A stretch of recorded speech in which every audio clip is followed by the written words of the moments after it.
और स्वागत है आपका। मैं हूं आपके साथ आयुषी ओझा। बुलेटिन की शुरुआत खास खबर के साथ। तो ग्वालियर से इस वक्त की बड़ी खबर, फरार कांग्रेस नेता पर एक और एफआईआर दर्ज हो गई है। पत्नी की हत्या कर फरार हुए कांग्रेस नेता ऋषभ भदौरिया पर एफआईआर दर्ज हुई है। बीजेपी नेता के बेटे ने थाटीपुर थाना में मामला दर्ज कराया है। कांग्रेस नेता ऋषभ ने बीजेपी नेता के बेटे को जान से मारने की धमकी देकर हवाई फायर किया था। 10 मई को हर्षनगर में हुई थी घटना। पुलिस ने मामला दर्ज कर जांच शुरू कर दी है। 5 जून को पत्नी की हत्या कर फरार हुआ है ऋषभ भदौरिया।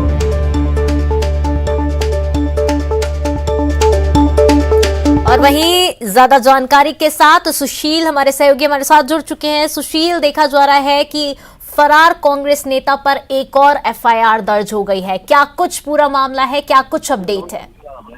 बिल्कुल, देखिए 5 जून को अपनी पत्नी की हत्या कर फरार हुए कांग्रेस नेता ऋषभ भदौरिया के खिलाफ एक और थाना थाटीपुर में एफआईआर दर्ज हुई है। और ये एफआईआर कौशलेंद्र सिंह कुशवाहा नाम के शख्स ने दर्ज कराई है। और उस कौशलेंद्र सिंह का आरोप है कि पिछले महीने 10 मई को दोपहर 1:30 बजे के लगभग ऋषभ भदौरिया ने उसे जान से मारने की धमकी दी थी और साथ ही हवाई फायर भी किया था।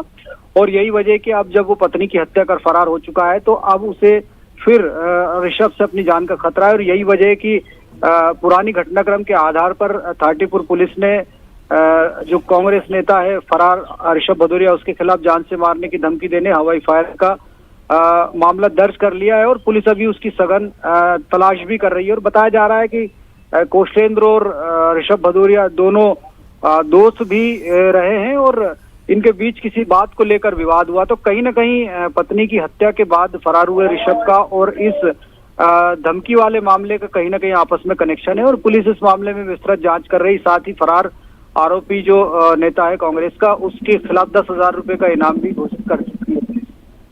जी, तमाम जानकारी साझा करने के लिए सुशील आपका धन्यवाद। तो देखा जा रहा है कि कांग्रेस नेता ऋषभ ने बीजेपी नेता के बेटे को जान से मारने की धमकी देकर हवाई फायर किया था। और वहीं पत्नी की हत्या कर फरार हुआ है ऋषभ भदौरिया, जिसकी ऊपर एफआईआर दर्ज कर दी गई है।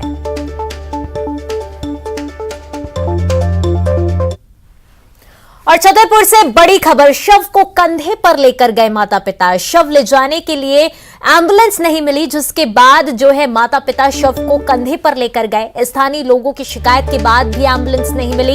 एसडीएम ने जांच के आदेश दिए। लापरवाह अमले पर होगी कार्रवाई। हालांकि देखा गया कि जब इसमें स्थानीय लोगों ने शिकायत की तो उसके बाद एम्बुलेंस मिली। और बता दें आपको कि एक शर्मसार करने वाली तस्वीर सामने आई, जहां पर देखा जा सकता था कि लापरवाह अमले की वजह से जो है एक माता पिता शव को लेकर कंधे पर लेकर वो जा रहे थे और उन्हें एम्बुलेंस नहीं मिली थी। एसडीएम ने हालांकि पूरे मामले को देखते हुए, पूरे मामले की गंभीरता को ध्यान में रखते हुए जांच के आदेश दिए हैं और साथ ही साथ लापरवाह अमले पर कार्रवाई करने की बात कही है।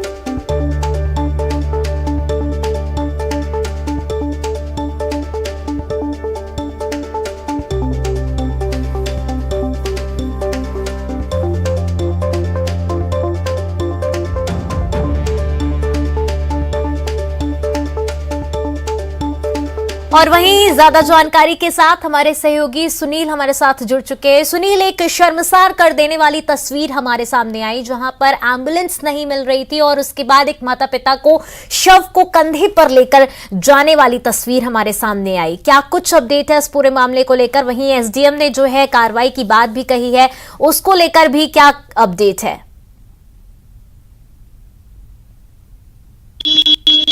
सबसे पहले तो मैं पूरा मामला बता दूं। ये वक्तवाहा का मामला है, जहां पर जब एक बेटी को उसके माता पिता जिला स्वास्थ्य केंद्र में दिखाई गए थे तो बच्ची की मौत हो गई थी। और वहां से वो दमोह में भी उन्हें वाहन उपलब्ध नहीं हुआ था। और उसके बाद वह बस से वक्तवाहा पहुंचे थे और यहाँ पर भी उन्होंने पास के गाँव तक जाना था और उन्होंने नगर परिषद से जो है वाहन की मांग की थी, लेकिन नगर परिषद द्वारा उन्हें वाहन उपलब्ध नहीं कराया गया था, जिससे मजबूर होकर वह कंधे पर शव को लेकर जा रहे थे। करीब 4 किलोमीटर को गांव पौड़ी पड़ता है, वहां जा रहे थे।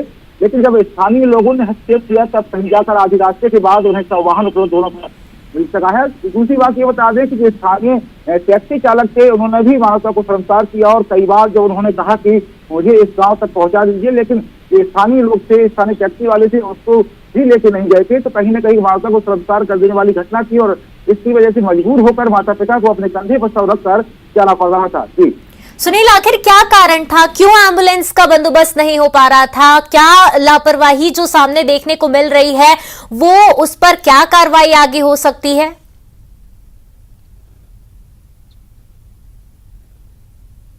जी, पहले तो बता दें कि कहीं ना कहीं यह बिल्कुल जो प्रशासनिक लापरवाही है सामने आई है। सब वाहन उपलब्ध होने के बाद भी उन्हें उपलब्ध नहीं कराया गया।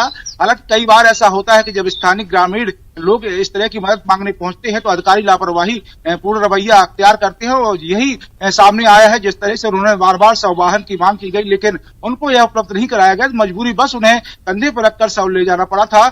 इस पूरे मामले में एसडीएम का कहना है कि जांच की जा रही है और जांच के बाद कार्रवाई की जाएगी। जी, क्या अभी तक कोई रुख अपनाया गया है इस पूरे प्रकरण को देखते हुए? क्या अभी कोई कार्रवाई हुई, कुछ स्पष्ट हो सका कि किन जो लापरवाह अमला है उस पर कोई कार्रवाई देखने को मिल रही है या सिर्फ जांच की बात कही जा रही है? जी, अभी तक इस मामले में कोई भी कार्रवाई सामने नहीं आई है। फिलहाल में जांच का हवाला दिया गया है। इस संबंध में हमने जिले के सीएमएचओ से भी बात की तो उनका कहना था कि नगर परिषद के पास शव वाहन होता है, उन्हें उपलब्ध कराना चाहिए। फिर भी मैं इस पूरे मामले की मैं भी जांच कराऊंगा और जो भी दोषी होगा उसके खिलाफ कार्रवाई की जाएगी। लेकिन फिलहाल में अभी तक कोई भी कार्रवाई प्रशासनिक अधिकारियों द्वारा नहीं की गई है और सिर्फ जांच का हवाला दिया जा रहा है। जी, और वहीं जो माता पिता थे उनसे क्या बातचीत हुई है, उनका क्या कहना था इस पूरे प्रकरण पर लेकर? हालांकि उनकी तो ऐसी स्थिति थी, उन्होंने अपना बच्चा खोया था, वो क्या ही कहेंगे, लेकिन फिर भी उनकी तरफ से कोई बात आई और साथ ही साथ स्थानीय लोगों की तरफ से कोई शिकायत हुई?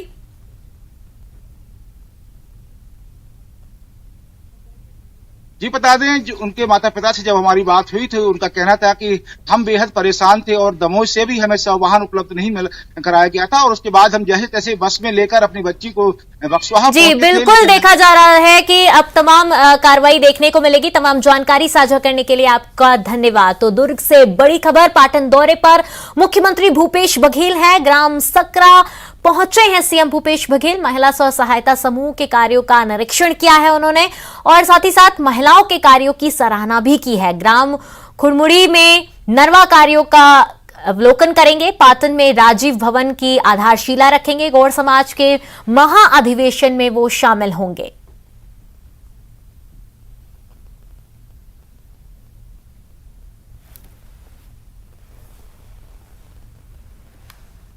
तो बता दें आपको कि सीएम भूपेश बघेल लगातार प्रदेशव्यापी दौरे पर हैं और ऐसे में देखा जा रहा है कि सीएम जो है पाटन पहुंचे हुए हैं। स्वामी आत्मानंद सरकारी अंग्रेजी मीडियम स्कूल का शुभारंभ होना है। सीएम भूपेश बघेल ने स्कूल का शुभारंभ किया है। तस्वीरें आपको इस वक्त दिखा रहे हैं जहां पर सीएम भूपेश बघेल स्वामी आत्मानंद सरकारी अंग्रेजी मीडियम स्कूल में पहुंचे हुए हैं जिसका शुभारंभ किया जा रहा है। और लगातार प्रदेशव्यापी दौरे पर सीएम भूपेश बघेल हैं। लगातार वो कई चीजों का लोकार्पण और शिलान्यास करते हुए भी नजर आए। कई अपने इस दौरे में हमने देखा कि उन्होंने कई जिलों को विकास कार्यों की सौगात भी दी है और लगातार वो विकास कार्यों का जायजा लेते हुए भी नजर आए। और इसी के विकास कार्यों के तहत, विकास कार्यों के मद्देनजर हम देख सकते हैं कि अब स्वामी आत्मानंद सरकारी अंग्रेजी मीडियम स्कूल का शुभारंभ हो रहा है।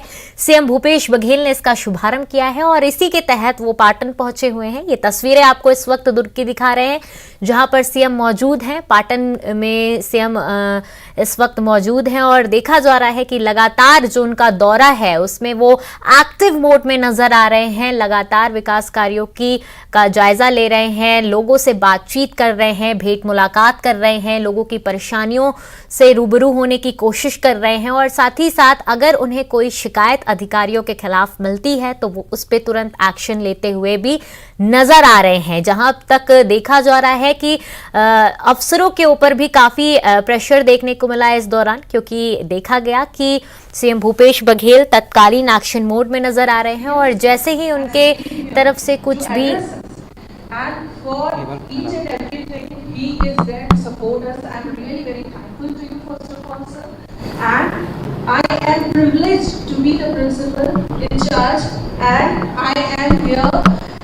in our school, there are total 494 students.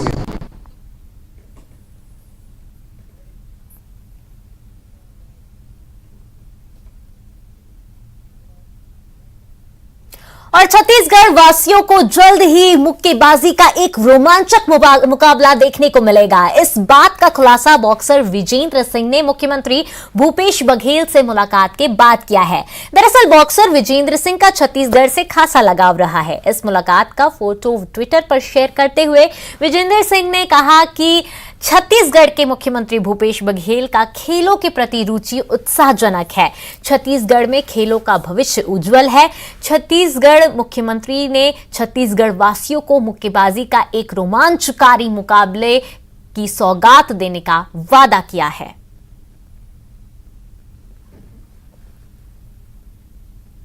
में आज हमारी मुलाकात माननीय मुख्यमंत्री साहब से हुई और स्पोर्ट्स को लेकर बहुत सारी चर्चाएं हुई और हमने बताया कि एक प्रोफेशनल बॉक्सिंग का अगर आप मैच कराएंगे तो रायपुर के छत्तीसगढ़ की जो जनता है वो बॉक्सिंग को लेकर काफ़ी उत्साहित है, तो आप बॉक्सिंग का मैच कराइए। तो उन्होंने आश्वासन दिया कि आपका जो अगला मैच है वो हम छत्तीसगढ़ में जरूर करवाएंगे। तो क्या प्लानिंग है प्रोफेशनल बॉक्सिंग को लेकर आपकी? जी, प्रोफेशनल बॉक्सिंग का मैच होगा और यहाँ स्टेडियम है जो जिसकी इंडोर स्टेडियम है जिसकी 4 से 5 हज़ार की कैपेसिटी है, उसमें हम बॉक्सिंग मैच हमने स्टेडियम को देखा, वहाँ पे ऑब्जर्व किया। और जैसे हमने दिल्ली में, बॉम्बे में, लंदन में, आयरलैंड में, दुबई में, यूएस में मैच किए थे, उसकी तरह ही हम जो मैच है वो यहाँ रायपुर में होगा और इंटरनेशनल मुकाबला होगा। इंटरनेशनल मुक्केबाज आएंगे और जो इंडिया के जो बेस्ट बॉक्सर है उनका मुकाबला इंटरनेशनल जो बाहर के मुक्केबाज उनके साथ रायपुर में देखने को मिलेगा। और हम चाहते हैं कि रायपुर की जनता इस बॉक्सिंग मैच को पसंद करे।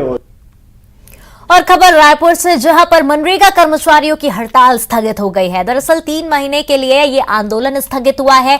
66 दिनों से आंदोलन पर थे मनरेगा कर्मचारी। आंदोलन स्थगित की गई है लेकिन वो काम पर वापस नहीं लौटेंगे। उनका कहना है कि बर्खास्त कर्मचारियों की बहाली जब तक नहीं होगी तब तक वो वापस काम पर नहीं आएंगे।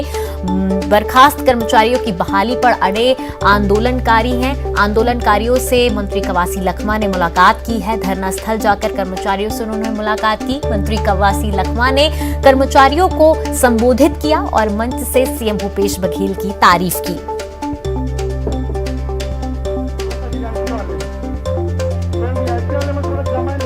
यहाँ पर लिखा है, परसों से इनके पदाधिकारी लोग से संपर्क किया।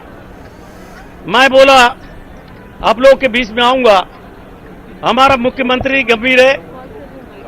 इन लोग का सबसे बड़ा मांग है नियमितकरण नहीं, इनको सुरक्षा गारंटी। हम लोग सरकारी नौकरी कर रहे तो सरकार इनको गंभीरता से देके दूसरा नंबर मांग है। उनको हम सीएम के साथ, हमारे सरकार के साथ रखेंगे और 5-6 महीने के बाद हम लोग इसका कमेटी गठन किया हमारा सरकार ने। उनको गंभीरता से देखने का कोशिश जरूर करेंगे।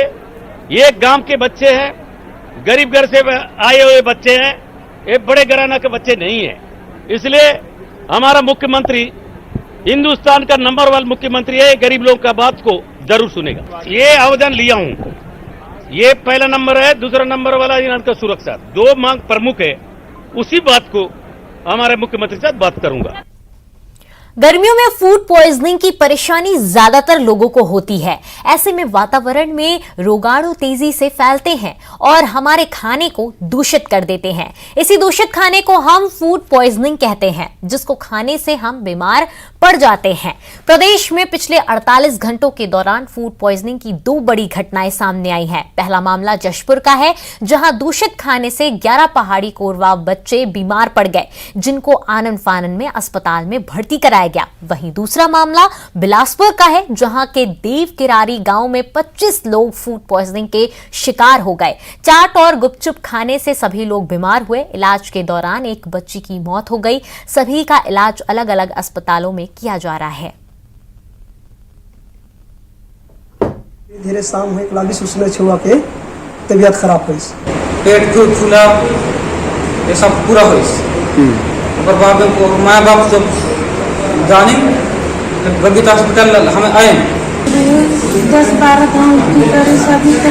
10-12 बच्चों को फूड पॉइजनिंग का शिकायत प्राप्त हुआ था।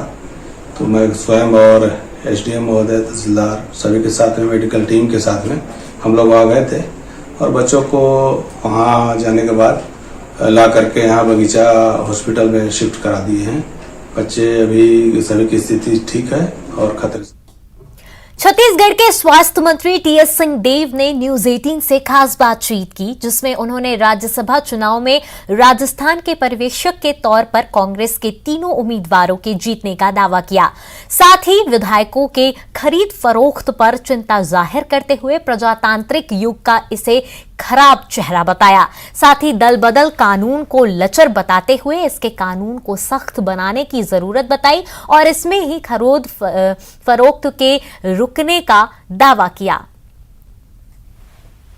छत्तीसगढ़ के स्वास्थ्य मंत्री टीएस सिंहदेव आज उदयपुर जा रहे हैं और कांग्रेस के जो विधायक राजस्थान के हैं उनसे बात करेंगे। छत्तीसगढ़ के स्वास्थ्य मंत्री के पास ऑब्जर्वर की जिम्मेदारी है। राज्यसभा चुनाव से पहले वो सब बातचीत करेंगे कि क्या हालात हैं।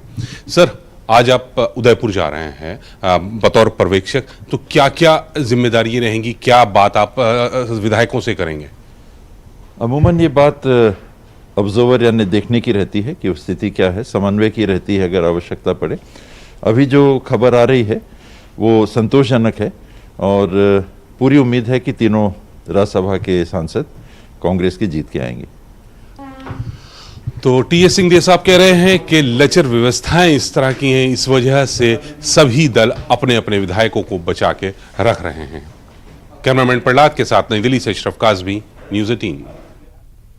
रायपुर में नाबालिग के साथ होटल संचालक की ओर से पिटाई करने के मामले में पुलिस ने एक्शन लिया है। आरोपी होटल संचालक सुभाष सोना को पुलिस ने गिरफ्तार कर लिया है। वहीं पीड़ित नाबालिग का मेकेहारा में इलाज चल रहा है, जहां उसकी हालत गंभीर बनी हुई है। बताया जा रहा है कि मोबाइल चोरी के आरोप में नाबालिग को नग्न कर पीटा गया। दहशत में आए नाबालिग ने होटल की दूसरी मंजिल से छलांग लगा दी, जिसको मेकेहारा में भर्ती कराया गया। वहीं मामला सामने आने पर आरोपी होटल संचालक को गिरफ्तार कर लिया गया है।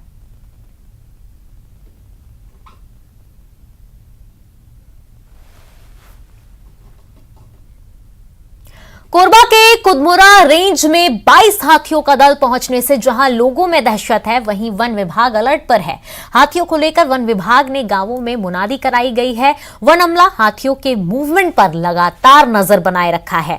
वहीं लोगों से हाथियों के वाले इलाके में न जाने की अपील की है।